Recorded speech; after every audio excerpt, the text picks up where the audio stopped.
అందరికీ నమస్కారం. ఈరోజు మీ అందరికీ నేను వినిపించబోయే కథ కళ్ళు. రచయిత అరవింద గారు.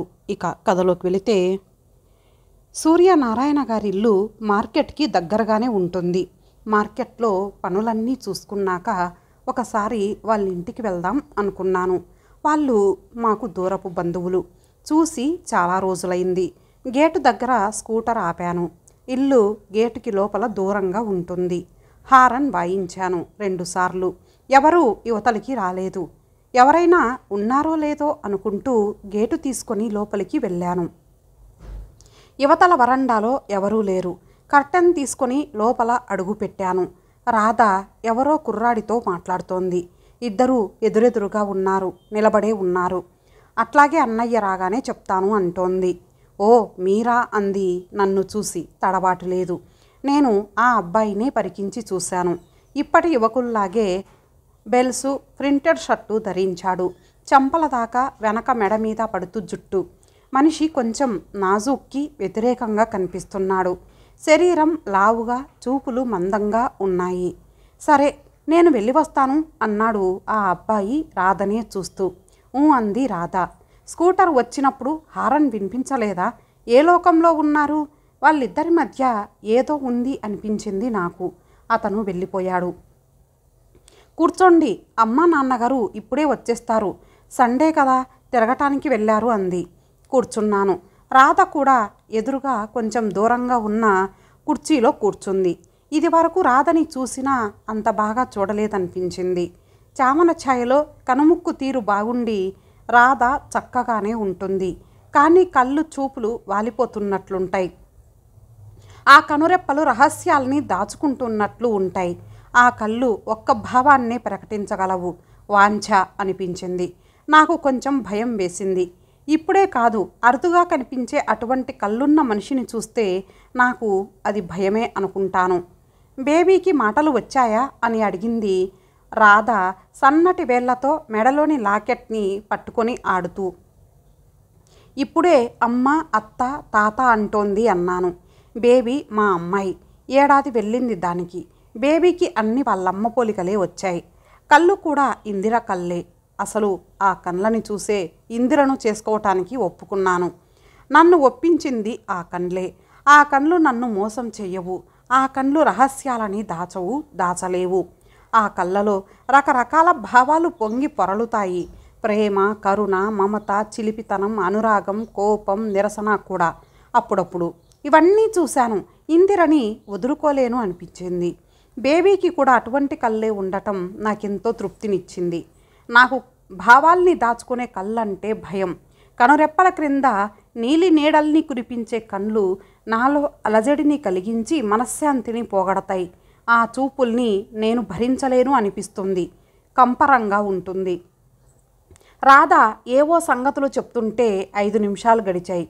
వాళ్ళ అమ్మా నాన్నగారు వచ్చారు. బహుకాల దర్శనం. మా మీద ఏమిటిలా దయ కలిగింది అంటూ ఆప్యాయత కురిపించారు సూర్యనారాయణ గారు. రావాలని అనుకుంటానండి, తీరిక ఉండదు. ఈసారి ఇందిరను బేబీని తీసుకొని తప్పకుండా వస్తాను అన్నాను. రాధ కాఫీ తెచ్చి ఇచ్చింది. మీ చలపతికి సంబంధాలు చూస్తున్నారా? బాగా కట్నం కావాలేమో అంది రాధ తల్లి. నవ్వి ఊరుకున్నాడు. మర్నాడే నాన్నగారి దగ్గర నుంచి ఆ ఉత్తరం రావటం నాకు ఆశ్చర్యం కలిగించింది. సూర్యనారాయణ గారు బంధువులే కదా. వాళ్ళకి పెళ్ళీడు అమ్మాయి ఉందని, BA పాస్ అయ్యిందని తెలిసింది. పిల్ల కూడా బాగుంటుందనే మీ అమ్మ అంది. ఆ అమ్మాయిని మన చలపతికి చేసుకుంటే బాగుంటుంది అనుకుంటున్నాం. నీ అభిప్రాయం వెంటనే రాయి అని రాశారు నాన్నగారు. స్టంట్ సన్నివేశంలో నేపథ్య సంగీతంలా నా గుండె చప్పుళ్ళు చేయటం ప్రారంభించింది. చలపతి నా తర్వాత వాడు. తమ్ముడు ఇంజనీరింగ్ పాస్ అయి ME కూడా ఫస్ట్గా పాస్ అయి వెంటనే ఉద్యోగం దొరికి చేరిపోయాడు కంపెనీలో. వాడికి పెళ్లి సంబంధాలు చూస్తారనుకున్నాను, కానీ సూర్యనారాయణ గారు గుర్తుంటారనుకోలేదు. చలపతి బాగుంటాడు, చదువుకున్నాడు, మంచి ఉద్యోగంలో ఉన్నాడు. అందరూ వాణ్ణి అదృష్టవంతుడు అంటున్నారు, కానీ నేను అప్పుడే వాణ్ణి అదృష్టవంతుడు అనుకోవటానికి ఒప్పుకోను. ఎక్కువ అందం లేకపోయినా అనుకూలవతి అయిన భార్య వస్తేనే వాడు అదృష్టవంతుడు. భార్యాభర్తలిద్దరూ ఏ తెరలు అడ్డుగోడలు లేకుండా కలిసిపోతే అప్పుడు వాడు నిజంగా అదృష్టవంతుడు అంటాను. మంచి భార్య కాకపోతే అంత రూపం, అంత విద్య, అంత ఉద్యోగం, సంపాదన అన్నీ వ్యర్థమైపోయినట్లే. మగవాడికి ఇంక జీవితంలో సుఖం ఉండదు. రాధ గుర్తు వస్తోంది ఉత్తరం చదివినప్పటి నుంచి. నిజానికి సూర్యనారాయణ గారు చాలా మంచి మనిషి. మర్యాద ఇవ్వటం పుచ్చుకోవటం తెలుసు. బంధు ప్రేమ ఉన్నవాడు. 3 పిల్లలు. ముద్దు ముచ్చట తీర్చగలవాడే కానీ బీదవాడు కాదు. నిజానికి మంచి సంబంధమే వాళ్ళది. చలపతికి బాగా కట్నం ఇస్తామని సంబంధాలు రావచ్చు. కానీ నాన్నగారికి సంప్రదాయం, పిల్ల గుణం ముఖ్యం. అవి నచ్చితే కట్నానికి బేరమాడరు. ఇందిరను అందువల్లనే నేను చేసుకోగలిగాను. ఇప్పుడు నేను నాన్నగారికి ఏమని రాయటం? వాళ్ళ మంచి చెడ్డలు నాకు బాగా తెలుసు అని నన్ను అడుగుతున్నారు. అన్నీ బాగున్నా రాధ కళ్ళు రెప్పలు బరువుగా వాలిపోయే ఆ కళ్ళు నన్ను సంకోచంలో పడవేస్తున్నాయి. ఆ కళ్ళనే చూస్తూ నిలబడిన ఆ అబ్బాయి కూడా వెంటనే గుర్తు వస్తున్నాడు. వాళ్ళ సంబంధం వద్దు అని రాసేయాలని మనసులో తొందర పుడుతోంది. ఇంకో పక్క నిజానిజాలు నాకు తెలీదు. నిజంగా నేను చూడకూడనిదేమీ చూడనూ లేదు. నిష్కారణంగా రాధ మీద అనుమానపడుతున్నానేమో అనే ఆలోచన కూడా వేధిస్తోంది. చివరికి పెళ్లి విషయంలో అనుమానాలు పనికిరావని నిశ్చయానికి వచ్చాను. ఇంకా ఆడపిల్లలే లేరా? తొందరపడి ఈ రాధని చేసుకోవటం ఎందుకు అనుకున్నాను. చివరికి నా అనుమానం ఇందుకి కూడా చెప్పలేదు. ఉత్తపుణ్యానికి ఒక ఆడపిల్ల మీద రుజువు లేని అపవాదు వెయ్యటానికి నాకు నోరు రాలేదు. రాధ అదృష్టానికి అడ్డుపడి అన్యాయం చేస్తున్నానేమో అని నాకు అనిపించినా చివరికి నాన్నగారికి ఉత్తరం రాసేశాను. చలపతికి ఇంకో సంబంధం చూడండి, ఈ సంబంధం వద్దు అని. నాన్నగారికి నా మాట మీద నమ్మకం ఉంది. కారణాలు రాయక్కర్లేదు. చలపతికి సంబంధాలు వస్తున్నాయి. ఇంకా పెళ్లి నిశ్చయం కాలేదు. ఈలోగా రాధ పెళ్లి నిశ్చయమైపోవటం, పెళ్లి జరగటం కూడా అయిపోయింది. నేను ఇందిరా బేబీ వెళ్ళాం పెళ్లికి. 2 రోజులు వాళ్ళ ఇంట్లోనే భోజనాలు. సూర్యనారాయణ గారు రాధకి మంచి వరుణ్ణే తెచ్చారు. 8,000 కట్నం ఇచ్చారు. అబ్బాయి మెడికల్ రిప్రజెంటేటివ్. చూడటానికి సరదాగా సోషల్గా అధునాతనంగా ఉన్నాడు. మాట తీరు మంచివాడనే అనిపించింది. పెళ్లిలోనే రాధ అతను సరదాగా మాట్లాడుకున్నారు. అందరూ ఈడు జోడు బాగుందన్నారు. పెళ్లి కొడుకు నాకు నచ్చాడు. అతడు మోసపోకూడదు. వైవాహిక జీవితం సుఖంగా గడవాలి అని మనసులోనే ఆశీర్వదించాను. ఇంకో 3 నెలలకే చలపతి పెళ్లి నిశ్చయమైంది. ఉత్తరం వచ్చింది. శుభలేఖ అందుకొని సెలవు పెట్టి ఇందుని బేబీని తీసుకొని పెళ్లికి వెళ్ళాను. పిల్ల బాగానే ఉంటుంది. వాళ్ళంతటా వాళ్ళే 10,000 కట్నం ఇస్తామన్నారు. 4,000 బంగారం పిల్లకి పెట్టి మిగతా దానితో లాంఛనాలు జరిపించమన్నాం అంది అమ్మ. ఏం చదివింది అని అడిగింది ఇందిర. BA పాస్ అయ్యింది అంది అమ్మ. పేరు శశికళట. పెళ్లి సరదాగా బాగానే జరిగింది. శశికళని చూస్తున్నంతసేపు నాకు రాధ గుర్తు వస్తూనే ఉంది. పొద్దున పెళ్ళి అయ్యింది. ఉషోషం ఉండటం వల్ల పొగ వల్ల కాబోలు పెళ్లి కూతురికి తలనొప్పిగా ఉందన్నారు. సాయంత్రం అందరూ సినిమాకి వెళ్ళాం. శశిని బతిమాలి తీసుకెళ్లాల్సి వచ్చింది. ఒంట్లో బాగుండలేదు అంది. జ్వరం లేదు కదా, మళ్ళీ అందరం ఎప్పుడు కలుసుకుంటామో రా అని బతిమాలింది ఇందిర. చివరికి వచ్చింది. మనిషిలో ఉత్సాహం లేదు. రాధ గుర్తు వచ్చింది నాకు. ఎప్పుడు సరదాగా ఉంటుంది. స్నేహితులతో సినిమాలకి షికార్లకి తిరుగుతుంది. శశికి అట్లాంటి సరదాలు లేవా? ఆ అమ్మాయి కళ్ళు అదొక రకంగా ఉన్నాయి. చూపులు ఎక్కడా నిలవ్వు. నువ్వు చూస్తుంటే నిన్ను చూస్తున్నట్లుండవు. ఎక్కడో ఏదో పోగొట్టుకున్నట్టు వెలితిగా ఉన్నాయనిపించింది. ఇప్పుడు ఇంకా చలపతి ఆనందమంతా ఆ అమ్మాయి ఆరోగ్యం మీద, స్వభావం మీద ఆధారపడి ఉంటుంది. చలపతికి నచ్చిందట. తెల్లగా, సన్నగా, పొడుగ్గా ఉంది. వాడికి నచ్చటమే కావాలి. వాళ్ళిద్దరూ సుఖంగా ఉండటమే కావాలి. రాధని వద్దన్నందుకు నేను పశ్చాత్తాపపడే స్థితి రాకుండా ఉండాలి. వాళ్ళ కంపెనీ పని మీద హైదరాబాదు వచ్చాడు చలపతి. చూస్తూనే ఆశ్చర్యపడ్డాను. ఏదో దీర్ఘవ్యాధి పీడిస్తుంటేనే కానీ మనుషులు అట్లాగా చిక్కిపోరు. నల్లబడి సన్నగా ఉన్నాడు. కళ్ళు గుంటలు పడ్డాయి. లెక్కబెట్టాను. పెళ్ళై 4 నెలలయ్యింది. ఏమిట్రా ఇలాగైపోయావు అన్నాను. నవ్వి ఊరుకున్నాడు కానీ ఏం చెప్పలేదు. అయితే ఇందు ఊరుకోలేదు. ఒంట్లో బాగుందా? డాక్టర్కి చూపించుకున్నావా? శశికి వంట చేయటం వచ్చా? శశి ఒంట్లో కులాసాగా ఉందా అని ఒకటే ప్రశ్నలు. నిక్షేపం లాంటి కుర్రాడు ఇట్లాగైపోయాడని తెగ బాధపడిపోతోంది.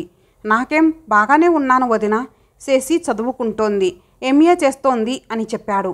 చదువుకున్నది చాలదు, ఉద్యోగం చెయ్యాలేమిటి, నువ్వు సంపాదిస్తున్నది చాలదు, చదువు పేరుతో నిన్ను నిర్లక్ష్యం చేస్తోంది కాబోలు అంది. అది కాదులే వదిన, తర్వాత చెప్తాను అన్నాడు. అంటే ఏదో ఉందన్నమాట. ఇద్దరికీ పడటం లేదా? శశి గర్విష్టి మనిషా, లేకపోతే మనుషులు ఇలా గాలి తీసేసినట్లు చిక్కిపోరు. వాడికేదో సమస్య ఉందన్నమాట. ఏమిటో అది. ఎప్పుడు చెప్తాడో అడిగితే బాగుండదు. ఎదురు చూస్తున్నారు ఆతృతగా. రాత్రి భోజనాలయ్యాయి. కంపెనీ పని చూసుకొని చీకటి పడ్డాక ఇంటికి వచ్చాడు చలపతి. రాగానే భోజనం చేశాం. చలపతికి ఇష్టమని బంగాళదుంపలు ఉల్లికారం కూర చేసింది ఇందు. తను కూడా భోజనం చేసి వచ్చి ఒక్కపడి అందించింది. తను కూడా ఇంకో కుర్చీలో కూర్చుంది. ఇప్పుడు చెప్పు అంది. ఇప్పటిదాకా ఎవరికీ చెప్పలేదు. అమ్మకి నాన్నగారికి కూడా తెలీదు. శశి చదువుకుంటోందని మాత్రమే చెప్పాను అని ఆగాడు చలపతి. నేను ఇందు ఏమీ అనలేదు. ఇంకా ఏం చెప్తాడో అని చూస్తున్నాం. పెళ్లిలోనే ఒంట్లో బాగుండలేదు కదా ఆ అమ్మాయికి.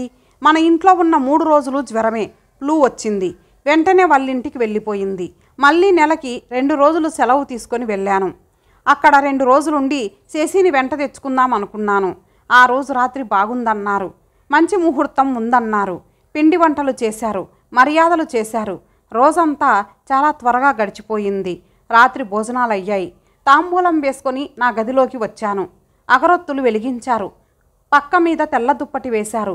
శశి ఎప్పుడు వస్తుందా అని చూస్తున్నాను నేను. అట్లాగా చాలాసేపు గడిచింది. తలుపు చప్పుడు విని వెనక్కి తిరిగి చూశాను. శశి లోపల నిలబడి ఉంది. ఎవరో బయట గొల్లెం పెడుతున్నారు. 1 నిమిషం అలాగే చుట్టూ చూస్తున్నాను. శశి నా వైపు చూడలేదు, తల వంచుకోనూ లేదు. ఎటో చూస్తోంది. దగ్గరగా వెళ్ళాను. భుజం మీద చెయ్యి వెయ్యబోయాను. వెనక్కి జరిగింది. తర్వాత ఏమయ్యిందో నేనేమన్నానో నాకు గుర్తులేదు. అవసరమూ లేదు. తనకి ఈ పెళ్ళి ఇష్టం లేదట. ఎవరినో ప్రేమించిందట. అతడికి పెళ్ళయిందట. పిల్లలున్నారట. మన కులం వాడు కాదట. మనసు లేని దాన్ని ముట్టుకోవటానికి అభిమానం లేకపోతే తన మీద చెయ్యి వెయ్యమంది అంతే. ఇంకా మళ్ళీ మా మధ్య ఆ మాట లేదు. తను వండటం, నేను తినలేక కక్కలేక మింగటం, పనికి వెళ్ళటం రావటం, నిద్ర రాక అలా గడపటం అట్లా సాగుతోంది. నాకు అది బాగుండలేదు. మీ ఇంటికి వెడతావా అని అడిగాను. వెళ్ళనంది. ఎంఏ చదువుకోమని హాస్టల్లో చేర్పించాను. 2 ఏళ్ళు చదువుకొని తర్వాత తన ఇష్టం, ఎటు వెళ్ళినా సరే, ఎవడిని వరించినా సరే అన్నాడు చలపతి పేలవంగా నవ్వుతూ. ఇందు ఒకటే ఆవేశపడుతోంది. బిఏ చదివిందన్నారు. ఎట్లా చేసుకుంది ఈ పెళ్ళి ఇష్టం లేకుండా? తనకిష్టం లేదని చెప్పలేదు. ఇంకో మనిషి జీవితం పాడవుతుందన్న జ్ఞానం లేదు. ఇట్లా భార్య కాకుండా ఇంకోడి మీద ఆధారపడటానికి అభిమానం లేదు అంది. ఇంకా మన వాళ్ళు బలవంతంగా పెళ్ళిళ్ళు చేస్తూనే ఉన్నారు వదిన. కట్నం పుచ్చుకున్నానుగా, 2 ఏళ్ళు చదివిస్తే సరిపోతుంది అన్నాడు. ఇది వరకు ఆడపిల్లకి అట్లా జరిగిందంటే ఒప్పుకుంటాను. ఇప్పుడు చదువుకుంటున్నారు, ఉద్యోగాలు చేస్తున్నారు, 20 ఏళ్ళు దాటుతున్నాయి. మిగతా విషయాల్లో ప్రదర్శిస్తున్న ధైర్యం, తెగింపు ఇప్పుడు ఏమైపోతున్నాయి? ఎటు వెళ్ళినా ఎవడిని వరించినా సరే అంటున్నావు. మరి నీ సంగతి అని ప్రశ్నించింది ఇందు. ఇది చాలు వదిన, ఈ ఒక్క అనుభవం చాలు అన్నాడు.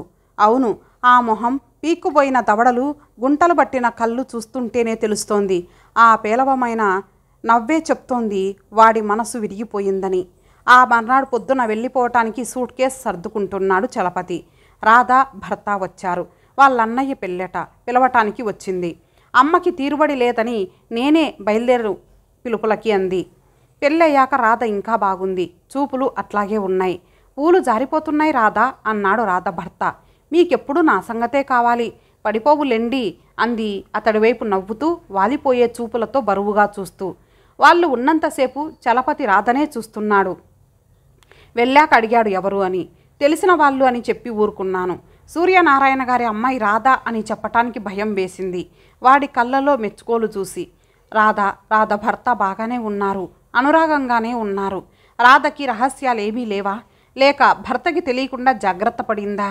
ఆ మత్తుగా వాలిపోయే కళ్ళతో భార్య తనని చూస్తే పర్వాలేదు, కానీ కనిపించిన ప్రతి వాడిని అవే చూపులు చూస్తుంటే అతడికి బాగుందేమో కానీ నేను భరించలేను. అందుకే చలపతికి వద్దు అనుకున్నాను. చలపతి రాధని చూసి ఉంటే చేసుకుంటా అనేవాడా? పట్టుబట్టేవాడా? సుఖపడేవాడేమో. రాధ భర్త మధ్య అనురాగం నిజమైనదేనా? ఆ రోజు రాధ మాట్లాడిన అబ్బాయి ఈ వాలుచూపులు కాకతాళీయమేనా? నా అనుమానాలకి ఆధారం లేదు. చలపతి వెళ్ళిపోయాడు.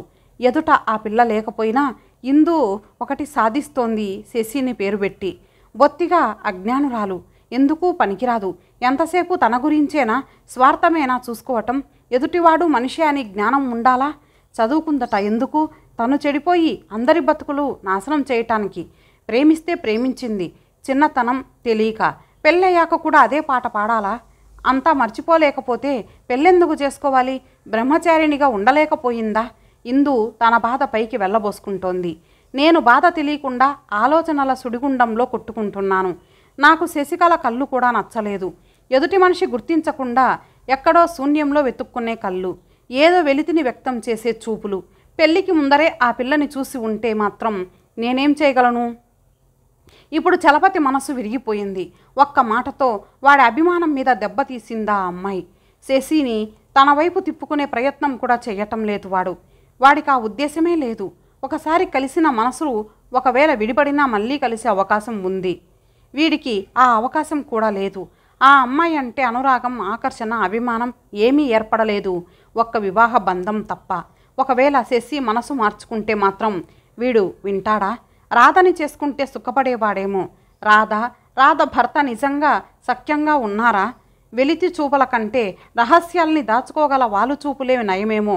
రాధను చేసుకోవద్దని చెప్పినందుకు పశ్చాత్తాపపడే పరిస్థితి రాకూడదని అప్పుడు కోరుకున్నాను. కానీ ఇప్పుడు పశ్చాత్తాపపడాలో అక్కర్లేదో కూడా నాకు తెలియటం లేదు. ఇంతటితో ఈ కథ సమాప్తం. మరలా మరొక మంచి కథతో కలుద్దాం. అంతవరకు సెలవు. నమస్తే.